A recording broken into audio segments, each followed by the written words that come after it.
Okay, we got a couple more stray stories here I want to touch on before we jump off of the immigration issue. Arizona immigration law stokes fear in a Mexico village. Life moves slowly in Loma de Buena Vista, a small rural community in the central Mexican state of Guanajuato. But residents fear their lives may about to be turned upside down by the new immigration law taking effect in the U.S. state of Mexico.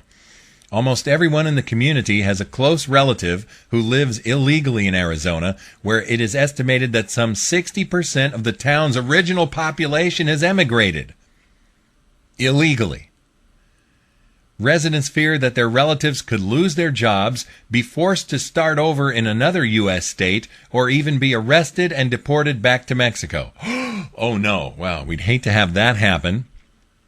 And if the crucial flow of money that migrants send back home starts to dry up, the economy of Loma de Buena Vista, which relies almost entirely on remittances, could be brought to the brink of collapse.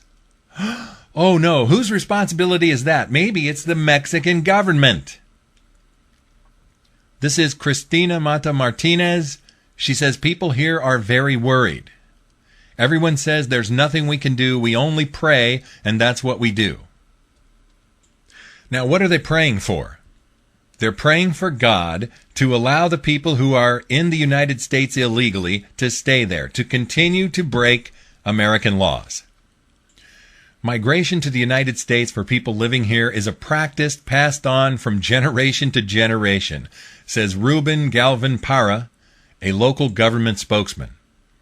He says it's almost a tradition that runs in the families. Kids in primary and secondary schools start to visualize the possibility of going to the United States. As soon as they are young adults, they pack up, cross the border illegally as mojados, wetbacks. And that's what the article says. That's a translation of mojado. And start their adult life in Arizona in places like Tucson, Phoenix, or Mesa, Arizona. Authorities here worry that Arizona's new law could lead to hundreds of migrants returning home.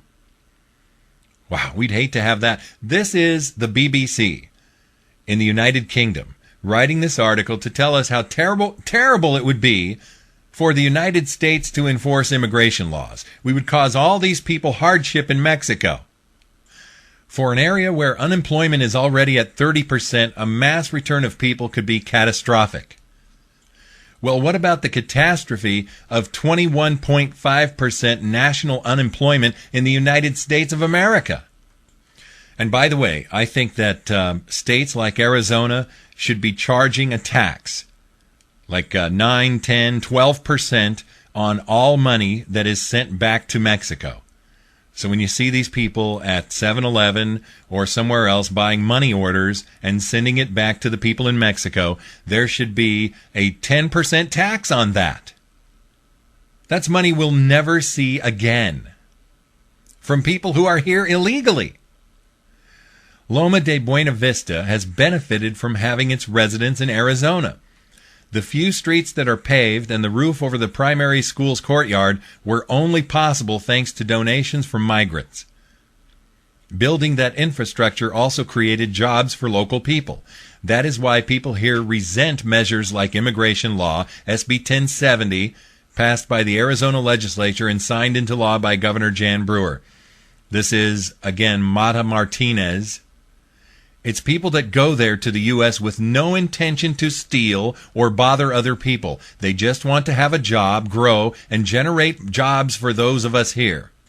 So that's her rationale for praying to God that God would allow the illegal people to stay illegally in the United States of America.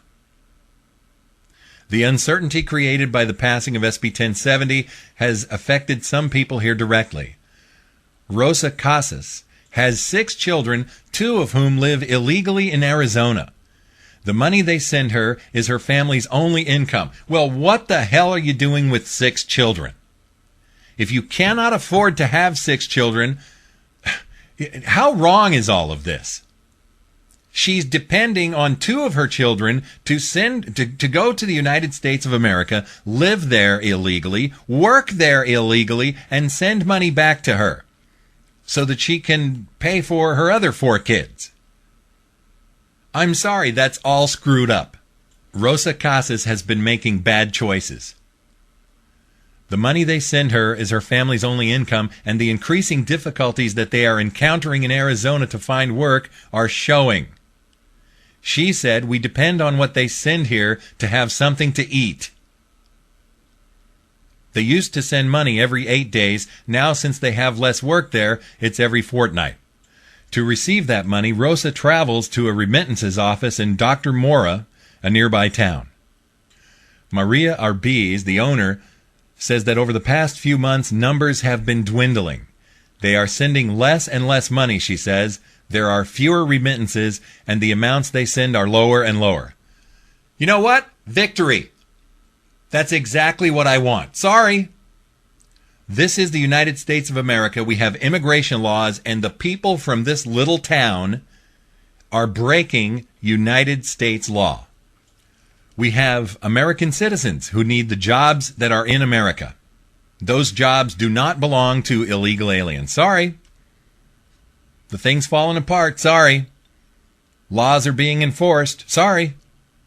And here's the BBC trying to present a tearjerker of a story. Listen to this. Another Loma de Buena Vista local, Evelia Cardenas, shows me pictures of her wedding day 2 years ago. Just weeks after that happy day, she says her husband, Guadalupe, crossed the border illegally and has since lived and worked in Arizona while she lives here with her stepdaughter. With the monthly remittances sent by Guadalupe, they are slowly building a house. But the uncertainty over what could happen to people like her husband in Arizona is affecting their plans. She says, with this new law, we don't know what can happen. And since he was deported once in the past, he could be imprisoned for a very long time. Everyone in this Mexican village seems to fear that turbulent times are just beginning. Holy crap, what a big steaming pile of nonsense that is. The Jimmy Z Show.